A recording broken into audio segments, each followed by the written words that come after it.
Le 21 mai, comme souvent depuis maintenant une bonne vingtaine d'années, je penserai à un nœud japonais oublié. C'était par un matin radieux et froid sur la dune de Nata, près de Fukuoka, au bord de la mer de Corée. J'avais la chance d'être associé en qualité d'auteur au projet artistique de mon ami Garlo, compositeur et musicien. Nous sommes sur la plage, occupés à installer des guitares, des arcs sonores, des bambous feuillus, des fourrines, des oriflammes, des fanions de papier marqués de mots, pour les exposer au jeu du vent et enregistrer la musique élémentaire de Kazé, la création qui nous réunit ici. Certaines des structures de bambou nécessitent un assemblage un peu complexe, à la fois souple et solide, capable de résister aux rafales, à la pluie, voire à la tempête, qui parfois s'abattent sur notre étrange chantier. Des ouvriers japonais, spécialistes des constructions en bambou, se chargent de réaliser ces structures avec seulement quelques brins d'une belle et brute ficelle brune.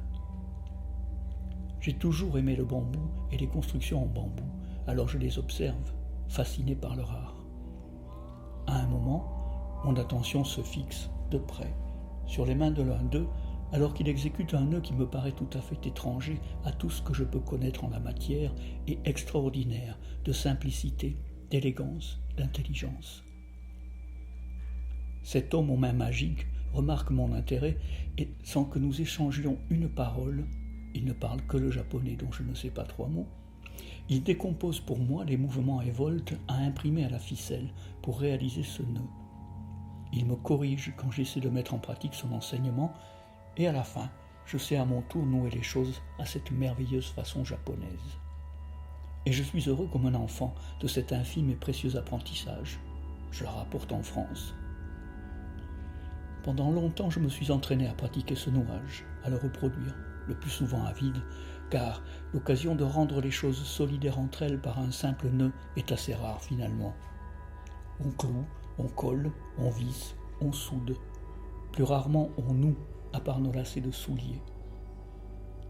Ainsi, par défaut d'un usage utile et régulier, j'ai espacé la pratique et j'ai fini à mon grand regret par oublier le nœud que j'avais tant aimé apprendre.